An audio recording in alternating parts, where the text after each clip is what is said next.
Hello and welcome to Warblog. Today we're going to look at the cutting off of Hungyen. Now this is just a term that the newspapers use to describe what's happening. The only reference I've got is this because it comes from the British Newspaper Archive and you have to be a member to sign in, so I can't put a link to it. But the whole thing is just, well, it's probably about twice as long as that. It's a newspaper column and it's got about 5 lines to describe it. So that everything else has come from that. It says that they were attacked with about 3,000 Vietminh and they killed about 300 of them. That's 10%. 3,000 being about 15 companies, and I think I put 16 or 17 companies in there to make up for it. And it said the French fought back with infantry and armour. So there's infantry and armour. It says they attempted to cut the French off at their strong point in Hungyen. But they were pushed back and failed. So I haven't given them any air power because it didn't say they have any air power, but they might have. The French were sort of quite big on supporting with air power, but I don't know. So the first thing to sort of note about this is, well, I think it's quite a nice map. But the point is this river system. So if you would sort of think, well, hang on, what's the significance of this place? And a lot of this other stuff is built up, but you've got to remember the map I used, Google Maps, is like 70 years, nearly 70 years advanced. So I don't know what the terrain looked like. Many of the rivers are all the same. This is a very complex sort of river section down here. But the bottom line is, if you look at it,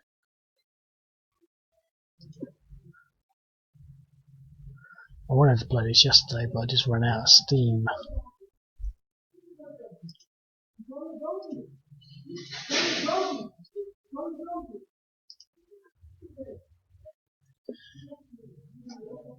The river line is a natural sort of border like that.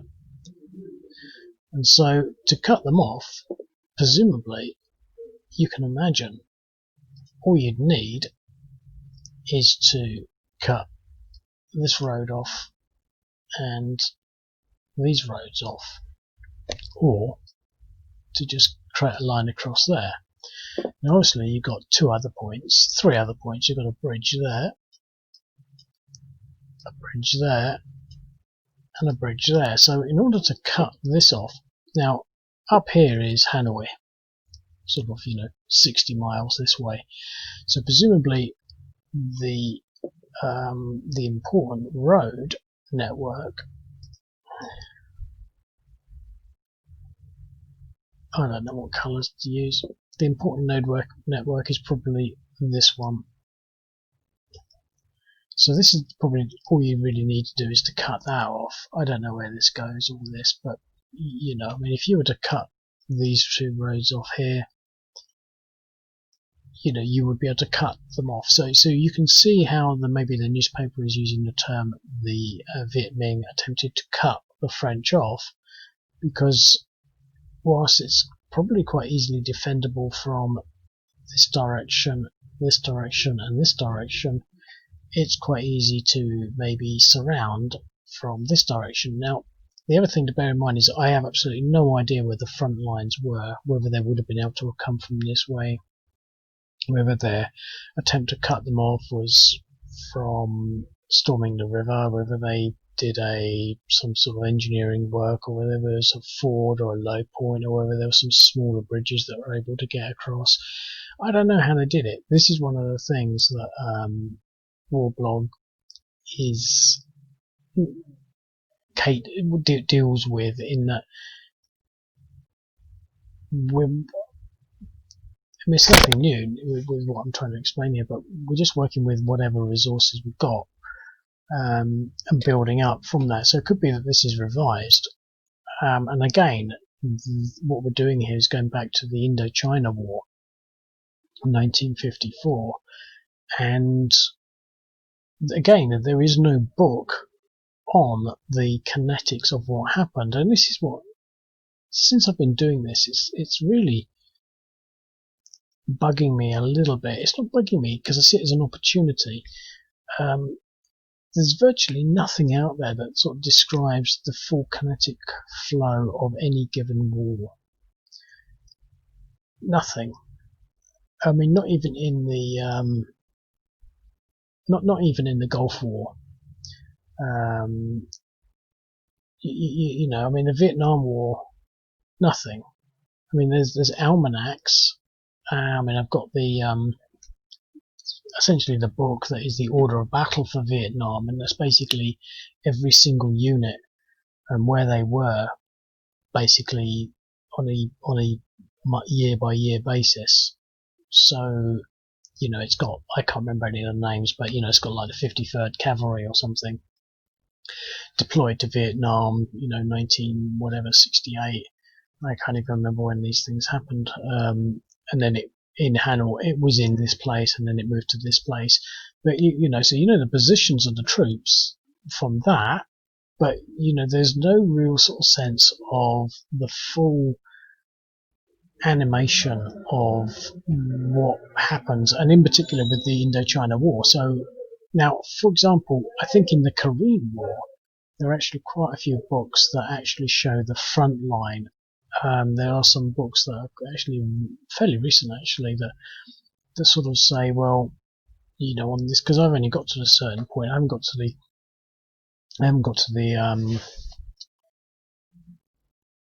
the Pusan perimeter, which is the turning point for the Korean War. I haven't really got that, or you know, past that point. You know, Incheon and MacArthur and all of that. I mean, it changes then, but the books that I've got, you know, although they do a lot of that, they are actually quite good at showing sort of the frontline positions at that particular stage that I've covered.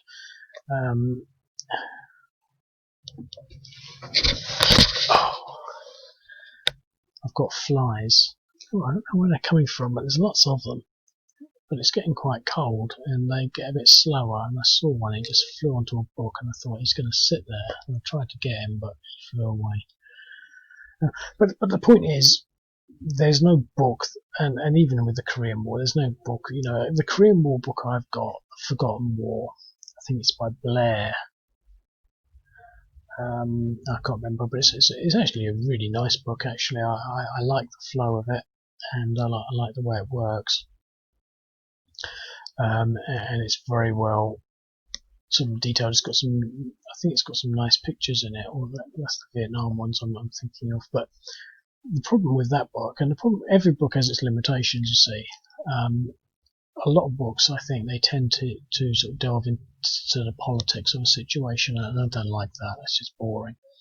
It's all right for a little bit, but the problem with the Forgotten War Korean War book, is it's written by a historian, and he's obviously got access to the complete military archives, and what that involves to a larger extent is the biographies of some of these generals. So whenever he starts to talk about it, something, he'll say, you know, he'll start talking about a general, and then he'll start talking about his history, you know, what college he went to, whether he was in the First World War, whether he was in the Second World War, you know, his background and all of that. And that's because you can see he's got access to the archives. There's a flag, and it's on the screen.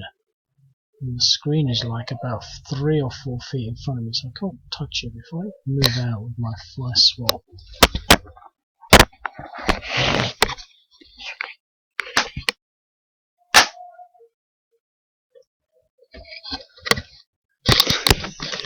the thing is, you don't want to hit your screen too hard on fly swap, and I don't think I got it. But the thing is, so his book is very biased, not biased. It's weighted towards his reference material, which is presumably some US military archive with a lot of the anecdotes about the generals, and I don't care about that. I mean, it's not as though I don't, because it is actually quite interesting. Have I forgotten the path there? Maybe not. No, that's okay. But the point I'm trying to get to with that, I think it's Blair, Forgotten War. I've not got it here, but it's a really good book though, and it, it's fairly solid, but it doesn't cover, because he's using the American archives, it doesn't cover any of the South Korean positions and South Korean battles. They're all sort of like footnotes or anecdotes. He goes into, I can't remember any of the things. My mind is not particularly brilliant. It's a combination of the fact that I don't really prepare for any of this, and I don't really care for preparing or anything, but and I'm quite tired and all the time really. HIJK, the Korean War. I mean, this is one of the other ones. So these are all Korean positions, South Korean positions that I've got from other sources.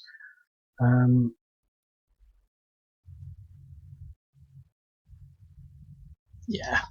So what we got here is, and I might even have the reference in here. No. But basically, so we've got a lot of stuff that sort of says, the 19th to defence of the Kum River, following the collapse of the 34th.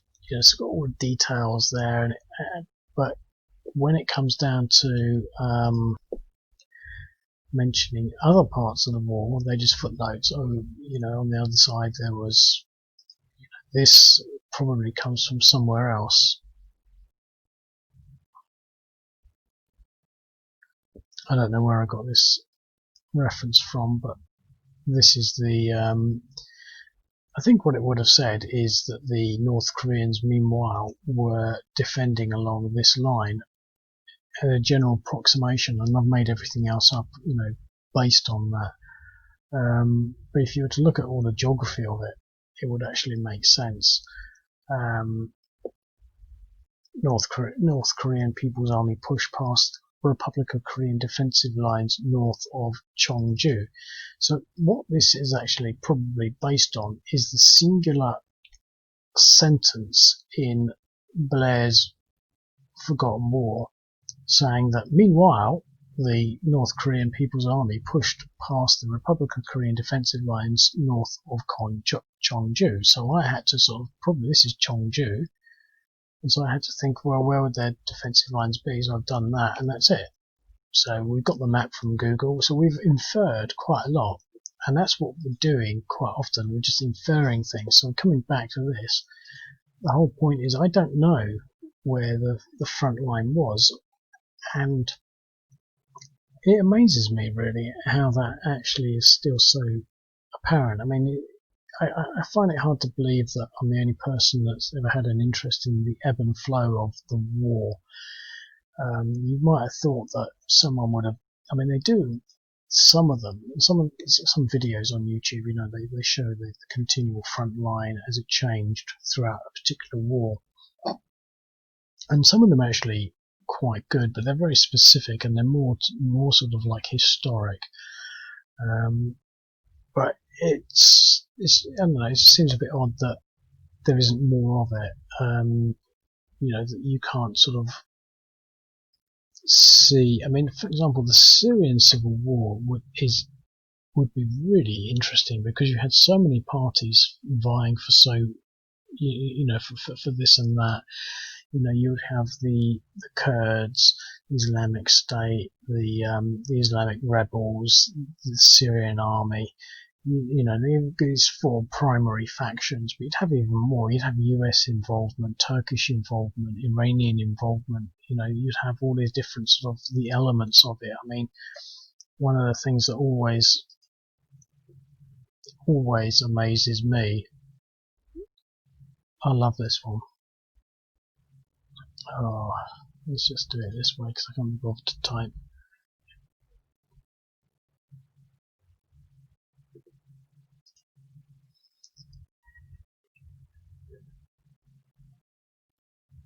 Look at that, 160 Syrians things.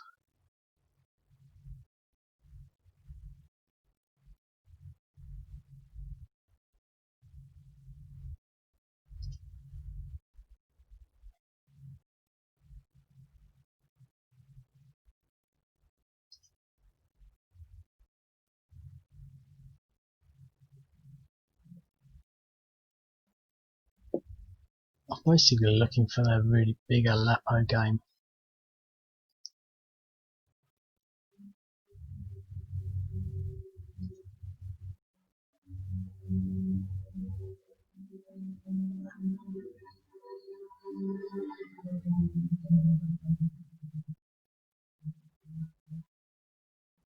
There it is, that. And that is just surreal. But the thing is, it's not actually. I love that because you just cannot figure it out, and that represents probably quite realistically the complexity of the situation in Aleppo in September 2016. It's like, you can actually get a pen and you can actually draw the front line. You can just about make out the Syrian units defining the front line, but you've got to understand the situation, and it always amazed me how complex this map was. And this was a development from the first one, which probably has to be on here.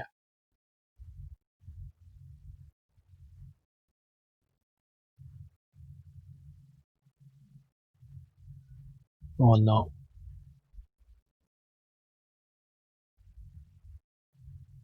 There. This was my first one at a slightly different scale, so you can sort of see there's Aleppo, so it's not as big, and you've got all the way down here, etc., etc. So, but the point is, what I'm just saying is that there is no book on the Indochina War that sort of shows the positions on a week-by-week basis that I found. Maybe I'll have to have another look. But again, with the Vietnam War, now the Vietnam War was very different because it was a very strange war, really, because I never got a feeling that the Viet Cong ever controlled anything. There were no front lines. There were just areas where they were more established. Oh, there's no bridge there. There's no bridge there. But anyway, I'm just going to play this because the thing is, I think that this is going to be a good game. So essentially, what I'm saying is I don't know where they came from or what the front line was, but we can come back to that another time. What I've basically built here is a massive map, a really nice map, I think, in my opinion. I'm not going to argue the point on that, but with a significant military sort of situation based on just a couple of paragraphs from this old newspaper. It's not long. It basically just says what I went through before, and there's tons of those reports. So we're going to come up with tons of these scenarios, and then hopefully just sort of piece them together at the end. So anyway, it's the Vietminh, and they're attacking.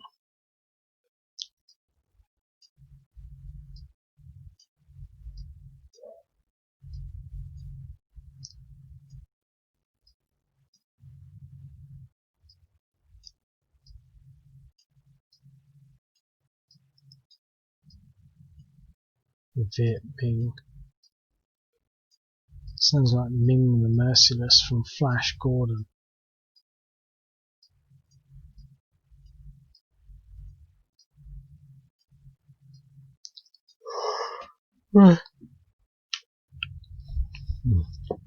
So,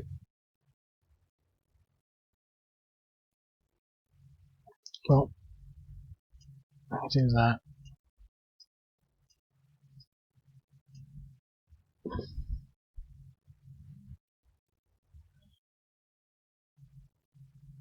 nowhere else to cross, so we're competing for that bridge.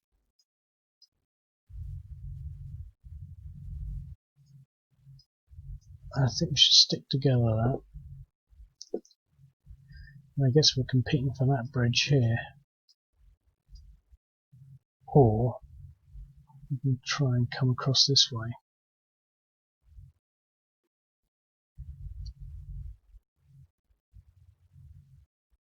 I think we've got to keep it split.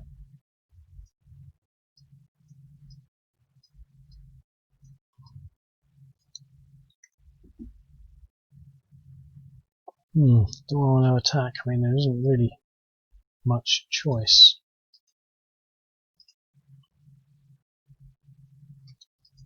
So they failed on their attack.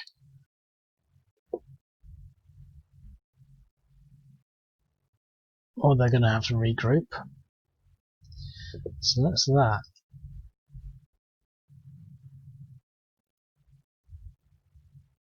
Okay, so what do they actually want to do? The thing is, we're going to lose that bridge there. What I'd rather do is bring this armour up to face these units. And I think I'm going to have to.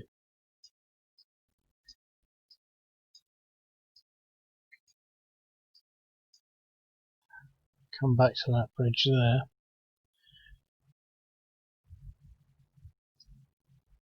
I think we're going to have to pull back there.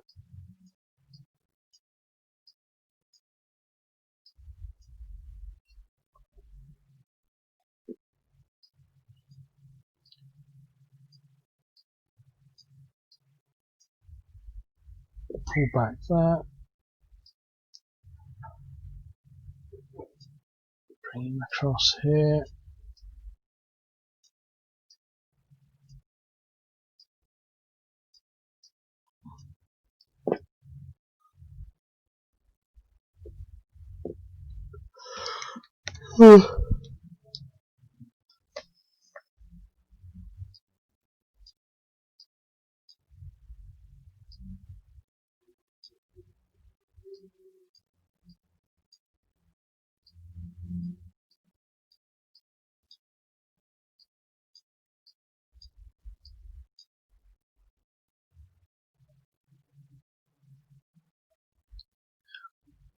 Okay, so it's not going very well for the Vietminh because they lost their first battle down here and they're going to have to recover.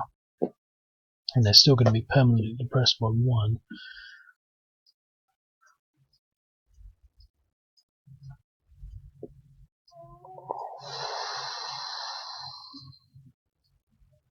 Okay, so we can engage here.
That's an impasse, but they're going to stop. Okay, sort of. Oh no, didn't do my attack. Oh well.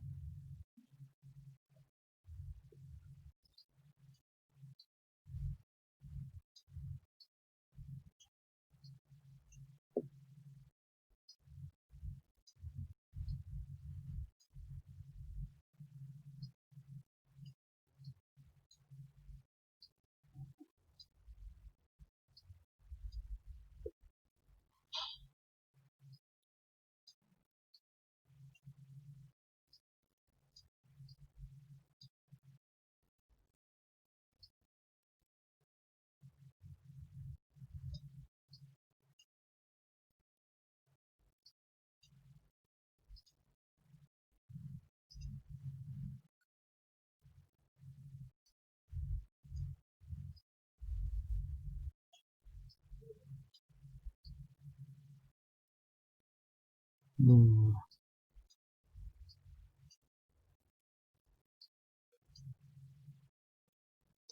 So he's stopping that bridge. He's stopping that bridge.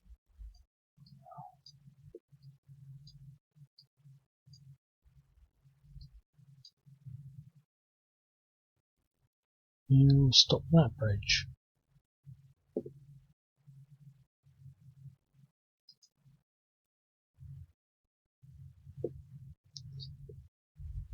Right.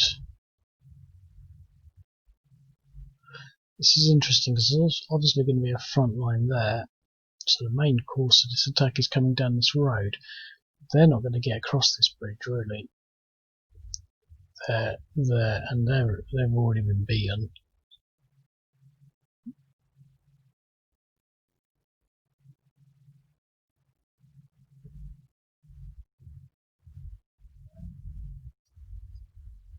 I wonder what the odds are going to be across the river. Is it worth trying?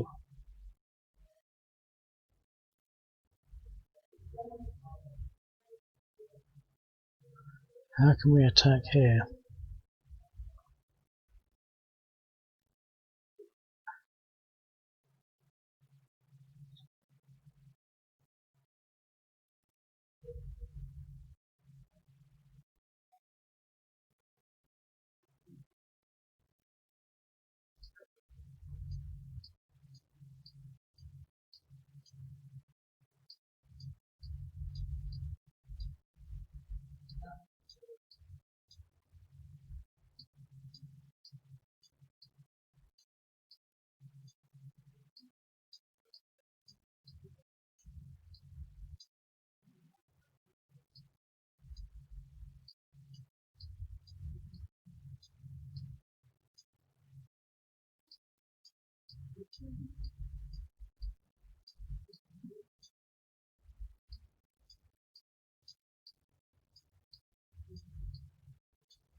It'd be nice to go for the armour first. What it might be nice to do is to take out this city hex, because then we'll get a defensive bonus.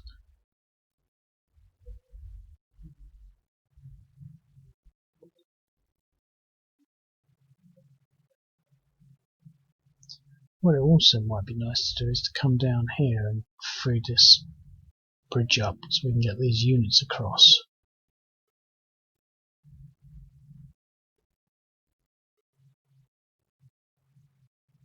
I'm actually going to leave it at that. Well,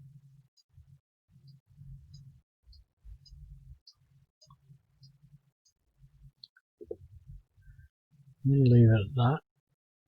Shall I try and attack across the bridge, see what the odds are?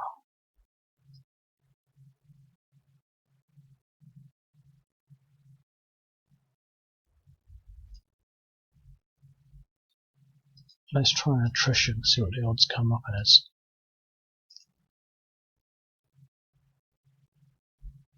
1-to-1. We did some damage as well. If it's a 1-to-1, I'm going to go for it, because that's what the Vietminh are all about, 1-to-1s.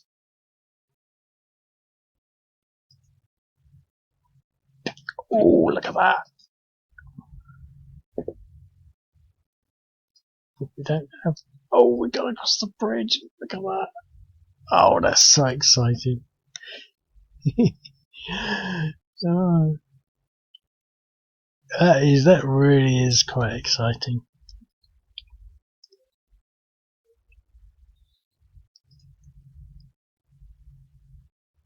Okay, so they've lost this bridgehead now.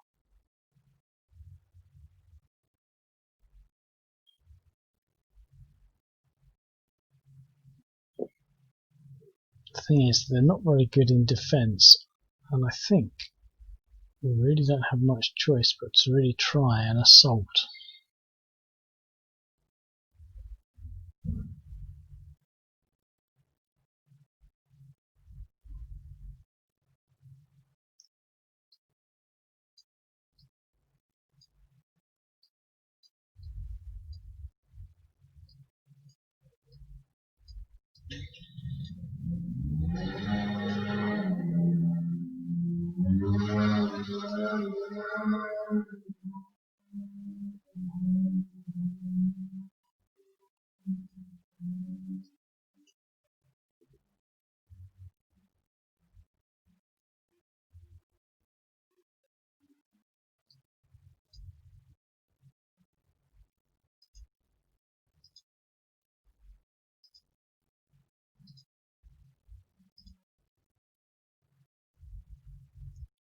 Oh, the Great Battle of whatever.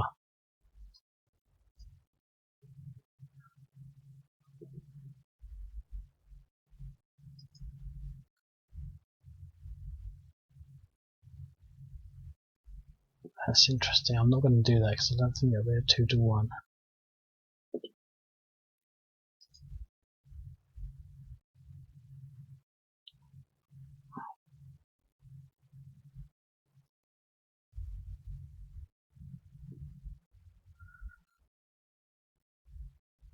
Okay, the Vietminh again.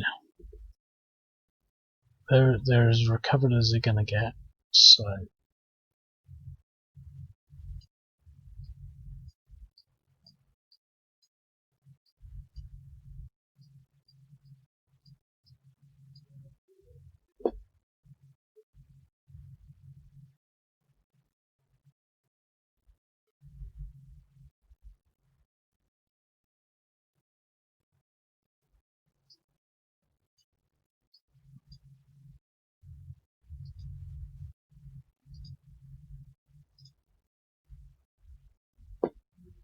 DR.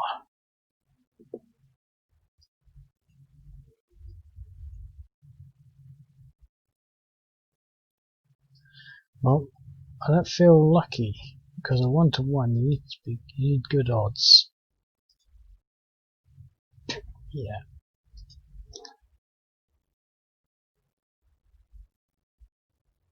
Okay, so the battle is now on.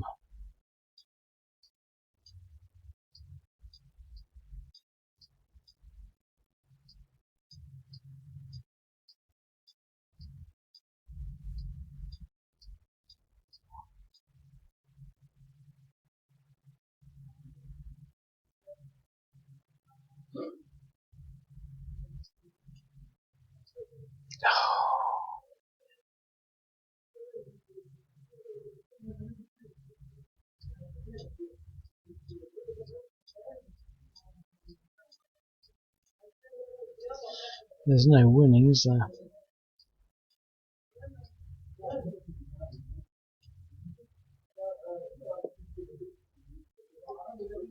Okay, let's just try this tank stack. Oh, 1-to-1 a DR.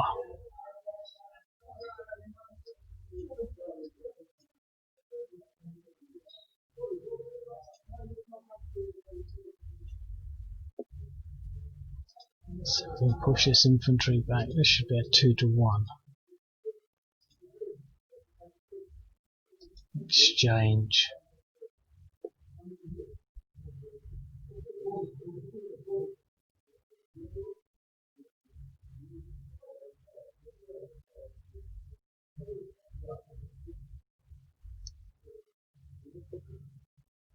This is such a good game.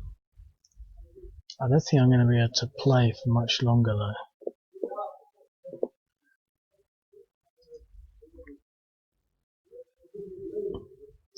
The thing that appeals to me about this game is there are so many sort of strategies that you could play, because, and I did that deliberately. This is why it did say there were 3,000 Vietminh, which were roughly 15, so I've given them 16 or 17 units. I've kept it as infantry to make it more of a sort of a manoeuvre game, because the artillery does tend to sort of play quite a significant role when you've got it. But by making the map big, we decided to fall back from there. We could have pushed further up here and dealt with them nearer there, or we could fall right back onto here. I think the significance of these three bridges is quite key, in that you can say, well, my strategy is going to be dependent on not losing any of these bridge hexes. And once they're across the bridge, they offer the risk of joining up with these. One unit keeping two at bay is fair enough, but once they're in, they can't really afford to have these all piling across the river. But because it's a 1-to-1, it's actually, and it's what you would expect. Really, I mean, 1-to-1 odds are not good military odds, but you would expect to be able to hold at a bridge, but you would also expect the possibility that you lose at a bridge like we did there. So, I think it's quite well balanced, but you've got lots of scope for how you play it. I think there's probably quite a few ways of doing things, like how to use your armour.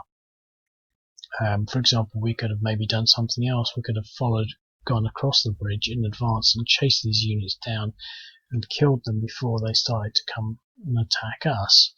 That's how we could have been playing it, purely defensive here and non-offensive, wiping out these bit by bit. I don't know, I'm just thinking on the fly here, but I think, because of the scale of the map, there's definitely lots of ways of doing it. But what to do?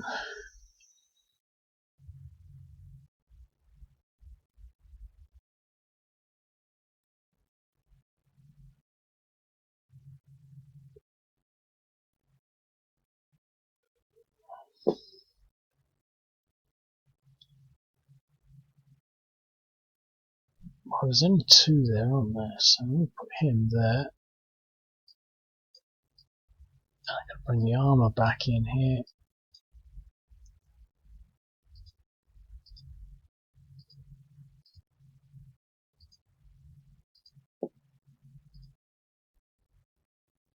Five to 1 DR.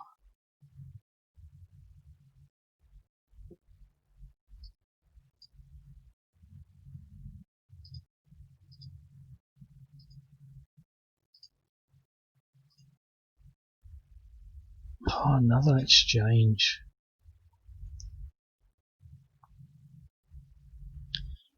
Well, that's that. Well, they're going to recover.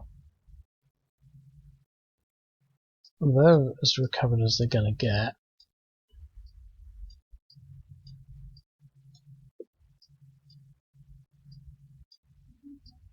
Are we going to get a 1-to-1?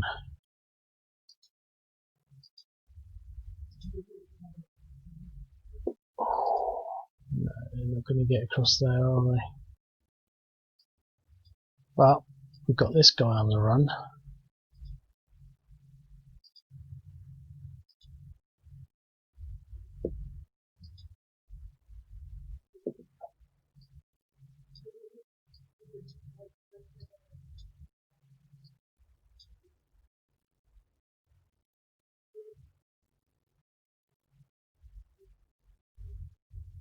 There should be a 2-to-1.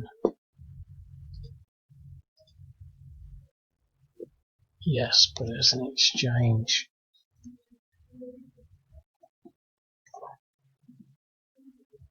There's no point attacking these bridge hexes now. They're going to be permanently down 2. They're permanently down 1, but we've 1 there.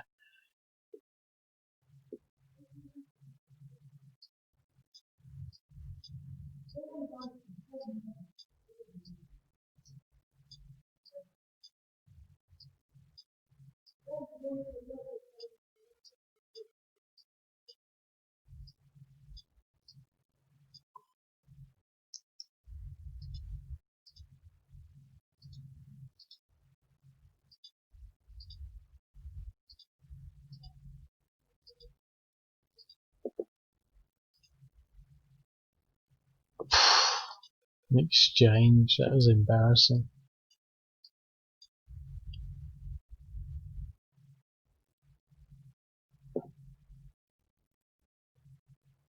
I'm not sure how it's going really.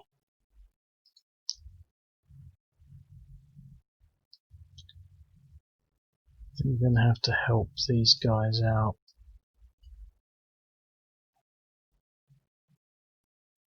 You can definitely hold there.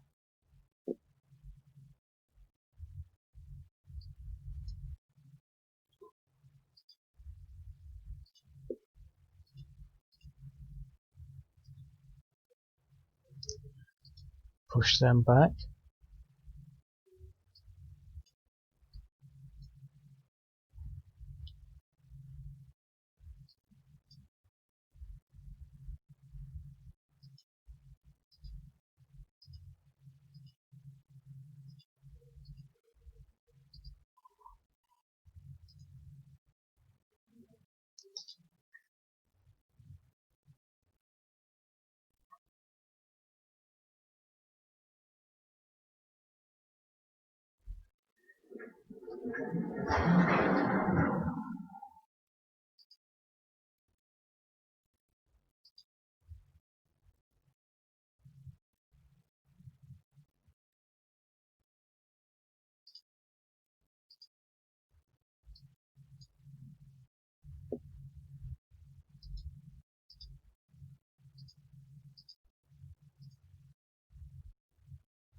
Oh, an exchange.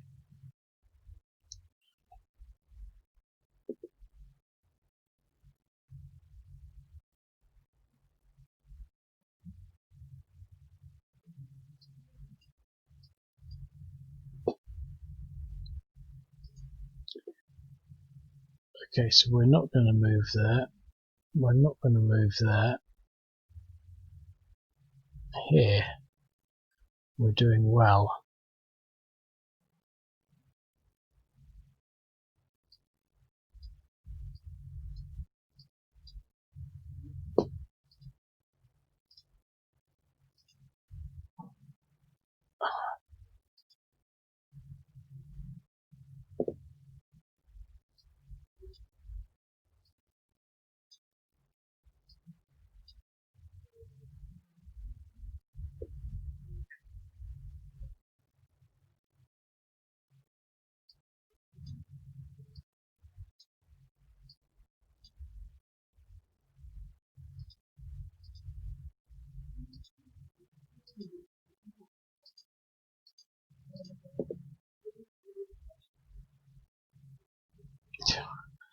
Both sides are pushing back.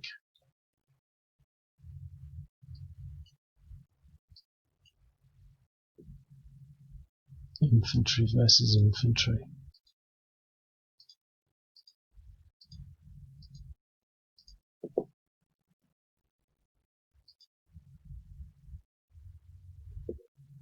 Two DEs.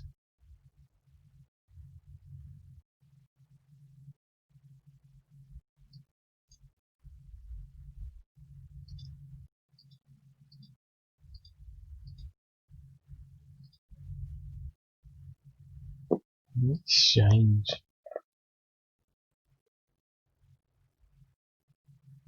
Yeah, it's changed. That's interesting. Okay, so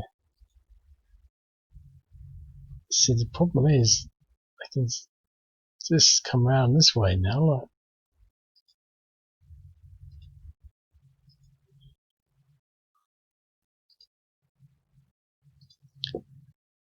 I mean the line was like that, and now clearly it's more like that, resulting these units now being able to just swing around here. There's an impasse there, an impasse there, but here clearly well, it's on our target. Absolutely surreal.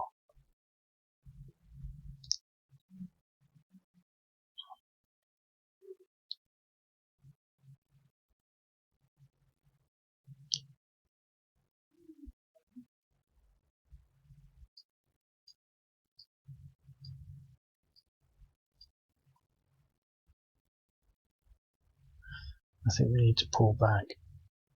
Their armour is on 6.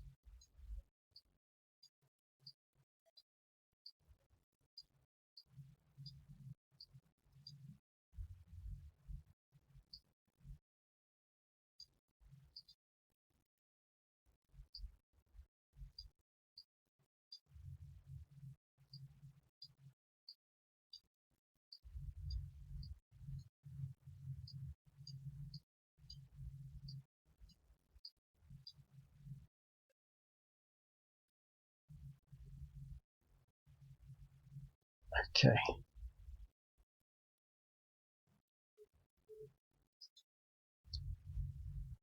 Right, well the Vietminh are entering the city.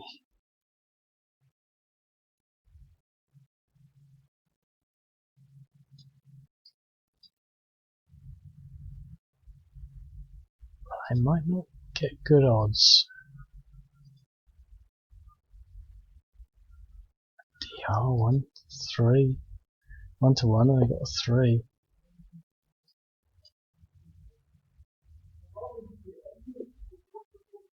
I'm not going to attack there, not going to attack there. But here,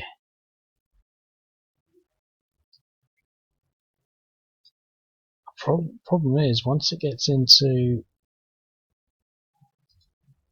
Ah, that's not urban.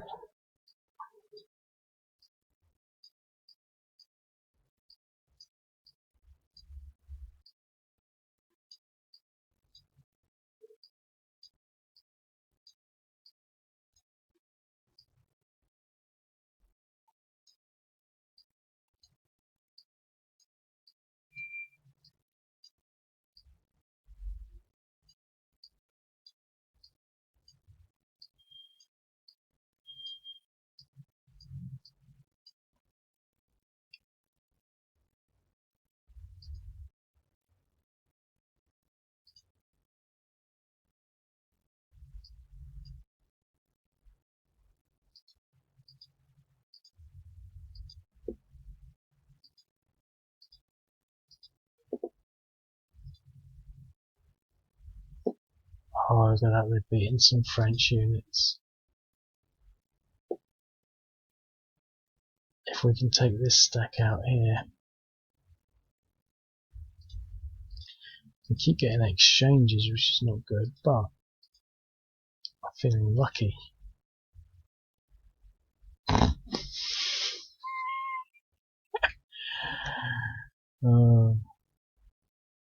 That's interesting. Winning and losing.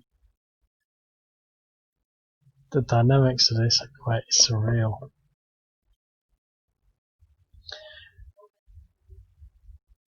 I'm going to do one more turn. Okay.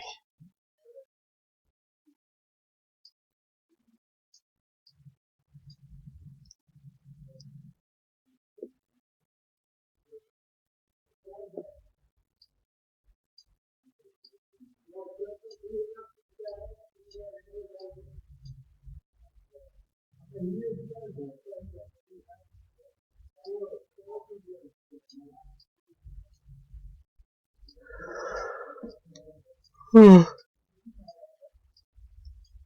don't know what I'm doing with the armour, I'm just sort of tentatively bringing it down here and hope that I can maybe repulse this a bit. I'll leave it there for the time being, so that's the defensive structure. Okay, so we're still not trying anything there or there, although we've recovered as much as we can, so I'm going to put them into at least that position.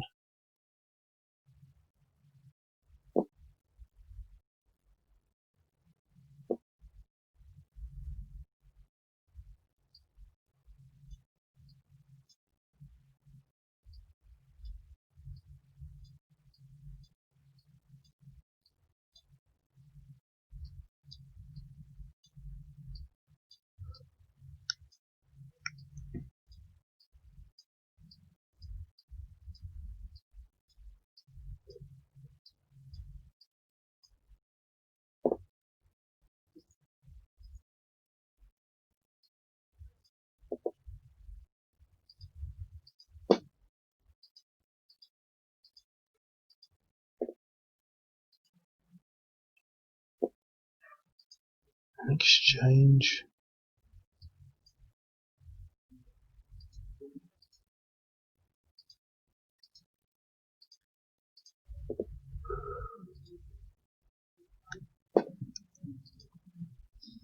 We've done okay consistently on the sort of the western flank of this little operation. On the eastern one, we failed every time.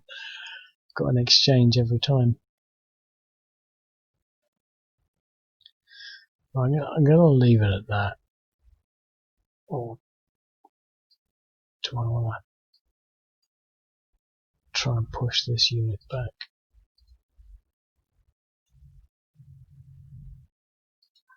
Heavy fighting in whatever that place is.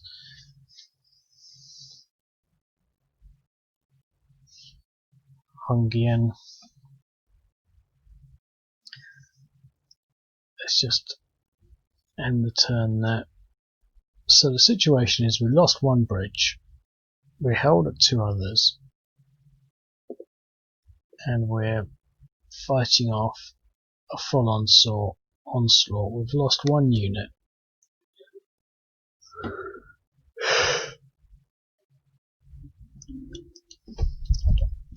I think the French could do with two more units, one armour and one infantry. And I think that will make it tough for the Vietminh, but still fairly balanced. I think that getting one of these bridges is fairly critical, because being able to break through one of these bridges puts a lot of pressure on this flank. Otherwise, they can face off there. But it'd be interesting to sort of. I was just thinking as I was doing it. What I don't have is the sort of luxury to play. To play as a proper game would play, you know, sort of like preparing for a game and playing a game without the sort of the stress of time, because I've got to play this, you know, to get it into the video for YouTube, and not playing both sides, obviously. So I was sort of thinking, well, what can I do? Because I'm trying to play both sides, so, you know, I'm not really paying attention fully to, you know, what I think I would do or what the other person would do. You know, I'm just sort of looking at it quite quickly, but I think there's plenty of scope in this for quite a serious game, but probably quite a short game. It's one of those games you could probably play 3 times in a row and have 3 different sort of results. Anyway, I'm going to leave it at that, and I'll speak to you later. Yeah.